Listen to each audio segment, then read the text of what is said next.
سلام و عرض ادب. امیدوارم که انشالله حالتون خوب باشه.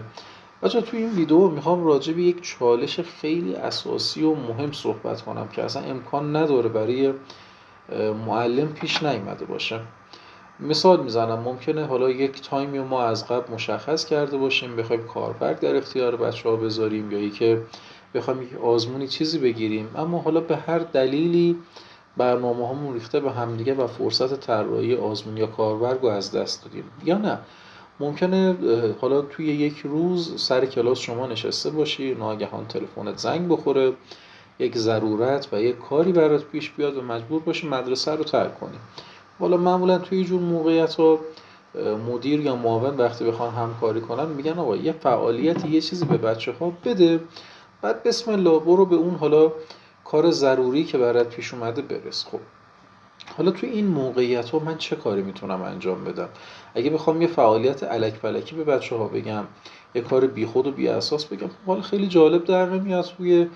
بالاخره روی معاون و مدیرم یه خورده حالا شخصیت معلم زیر سوال میره و چه کاری معلم زیر سوال میره، حتی جلوی بچه‌ها و دانش آموزا هم همینطور، جلوی خانواده هم همینطور. خب حالا قبلا این یه چالش خیلی بزرگ بود، ولی راه حلی که براش پیشنهاد میشد این بود که من توی پوشه کارم یک سری کاربردهای ضروری داشته باشم برای این موقعیت‌ها و این حالا شرایطایی که پیش میاد، که باز این هم یک سری مشکلات خاص خودش رو داشت. مثلا ممکن بود من اول سال یک سری کاربردهای ضروری تهیه کرده باشم که اگه یه زمانی مجبور شدم از کلاس برم بیرون یا همچی اتفاقی افتاد، اینا رو در اختیار بچه‌ها بذارم. اما مشکلش این بود که ممکن بود اون کاربردیه به اون درسی که حالا توی اون روز من دارم تدریس میکنم خیلی هماهنگ و جالب نباشه و به خوبی این کار جلو نره.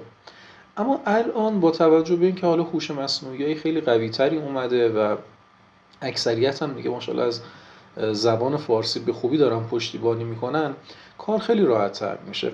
مثال میگم آقا در نظر بگیرید امروز روز، من صفحه خودم کوچیک‌تر کنم این مقدار که صفحه لپتاپ شما داشته باشید. فرض کنید آقا امروز من اومدم درس 12 مطالعات رو خلاصه کار کردم و به همین صورت و اینها، یا اصلا نه، چند تا درس مطالعات رو میخوام به عنوان کاربرد یا آزمون طراحی کنم و در اختیار بچه‌ها بذارم. حالا من مثال کاربرد رو میزنم ولی روی آزمونم میگم خدمتتون که چه کارهایی میشه انجام داد. خب اینجا اومدم مثلا من تا سوال 13 این قسمت رو از سایت همیار کپی کردم و اینجا گذاشتم توی هوش مصنوعی چت جی پی تی. من برای که ویدیو خلاصه نخواد استاپ بخوره و طولانی بشه از قبل این کارا رو انجام دادم و حالا فقط به صورت نسخه نهاییش رو میخوام خدمتتون نشون بدم. خب اومدم این سوالا رو در اختیار هوش مصنوعی گذاشتم و آخر کار یک دستورالعمل بهش دادم. گفتم با توجه به این اطلاعات بالا، یعنی سوالاتی که دادم، یک کاربرد در سایز کاغذ آ4 برای من تولید کن. این سایز کاغذ خیلی مهمه که شما مشخصش کنید بعداً توی حالا چاپ و اینا دچار افت کیفیت یا ناهماهنگی نباشید. خب این از سایز کاغذم. حالا بعد در ادامه گفتم با توجه به محتوای بالا بیام از کاراکترهای انیمیشنی استفاده کنم. یعنی این دلیلش اینه که میخوام کاربردم به صورت جذابتری طراحی بشه و باز ازش خواستم میخوام که مفاهیمی کلیدی که تو این حالا سوالات وجود داره رو دانش آموز روی طرح کره زمین رسم کنه. حالا درس اینجا در رابطه با نصف النهارها و مدارها اینا هست و میخوام بچه‌ها روی کاربرد حالا اینو بیان خلاصه رسمش کنن. و در آخر اسم و فامیل خودم گفتم من آرش کهن هستم، در پایه پنجم مثلا مدرسه خشتای بهشتی دارم تدریس میکنم و با توجه به این اطلاعات بالا کاربرد رو برای من طراحی کن. خب این شده کاربردی که الان برای من طراحی کرده. حالا من توی برنامه پینت بازش کردم که واضح تر باشه.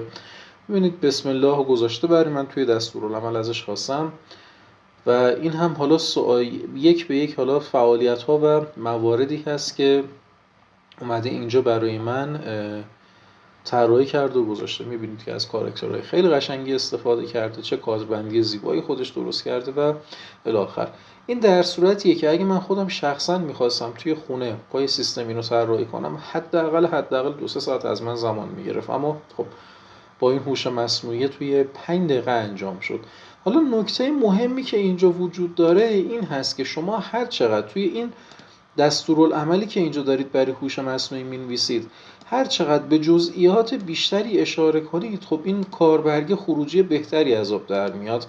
مثلا میگم اگه آزمون هست تعداد سوالات رو مشخص کنید، چند تا سوال تشریحی میخواید، چند تا سوال عرض کنم به خدمتتون تستی میخواید، چند تا سوال کوتاه پاسخ میخواید، چند تا صحیح غلط میخواید، اینا همه رو باید براش مشخص کنید. بعد اون منبعی که میخواید ازش سوالا رو طراحی کنه یا کاربر رو طراحی کنه در اختیارش بذارید.